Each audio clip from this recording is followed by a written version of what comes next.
திருச்சிற்றம்பலம். இன்னைக்கு நம்ம முருகநாயனாருடைய வரலாறை பற்றி தெரிஞ்சுக்கலாமா? திருப்புகலூரில் அந்தணர் குலத்தில் முருகநாயனார் பிறந்தார். சிறப்பாக வளர்ந்து சிவபக்தி மிக்கவராகவும் திகழ்ந்தார். திருப்புகலூரில் ஒரு மடம் கட்டி அங்கே வர சிவனடியார்களுக்கு எல்லாத்துக்கும் சாப்பாடு போடுவார். திருஞான சம்பந்தரும் திருநாவுக்கரசரும் திருப்புகலூர் வந்தால் நம்ம முருகநாயனருடைய மடத்தில் தான் தங்கியிருப்பாங்க.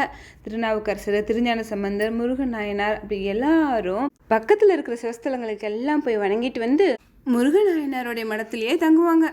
இதனால திருநாவுக்கரசருக்கும் திருஞான சம்பந்தருக்கும் முருகநாயனார் நெருங்கிய நண்பராயிட்டாரு. முருகநாயனார் நான்மறைகளை நன்கு உணர்ந்தவர். அதனால ஞான மார்க்கத்தின் முடிவான எல்லையை கண்டவர்.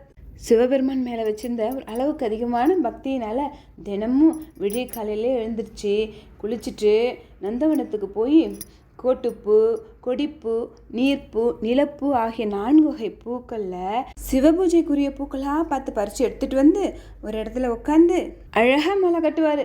கோவை மாலை, இண்டை மாலை, பத்தி மாலை, கொண்டை மாலை, சரமாலை, தொங்கல் மாலை போன்ற வகை வகையாக மாலை கட்டி அந்தந்த காலத்துக்குரிய பூஜைக்கு அப்போ மாலை எடுத்துகிட்டு போய் சிவபெருமானுக்கு சாத்தி அழகு பார்ப்பாரு.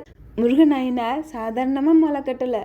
அவருடைய அன்புன்ற அந்த நூலால் கட்டின அந்த மாலையில் இருக்கிற அந்த காம்பு சிவபெருமானுக்கு குத்துமோ, இந்த மாலை சிவபெருமானுக்கு உறுத்துமோ அப்படின்னு அவரோட கையால் தடவி தடவி பார்த்து இது குத்தாது, சிவபெருமானுக்கு அம்சமாக இருக்கும் அப்படின்னு அவருக்கு தோணுதுக்கு அப்புறம் தான் அந்த மாலையை போய் சிவபெருமானுக்கு சாத்துவார். அந்த அளவுக்கு பார்த்து பார்த்து பார்த்து மாலை கட்டி சிவபெருமானுக்கு சாத்தின அவர் திருஞான சம்பந்தருடைய நண்பர் இல்லை. அதனால திருஞான சம்பந்தருடைய கல்யாணத்துக்கு போனாரா? அப்போ சிவபெருமான் கல்யாணத்துக்கு வந்தவங்க எல்லாத்தையும் அப்படியே ஒரு ஜோதியாக காட்சி கொடுத்து கூட்டிட்டாங்க. அதில் முருகநாயனாரும் ஒருத்தர். முருகநாயனார் எப்பவுமே சிவபெருமானுடைய திருவெந்தெழுத்தை உள்ளன்போடு சொல்லிக்கிட்டே இருப்பார். எப்பவும் சிவ சிந்தனையிலே இருந்த முருகநாயனார் வைகாசி மாதம் மூல நட்சத்திரத்தன்னைக்கு சிவஜோதியில் கலந்துட்டாரு. வைகாசி மாதம் மூல நட்சத்திரத்தன்னைக்கு தான் நம்ம முருகநாயனாருடைய குரு பூஜை.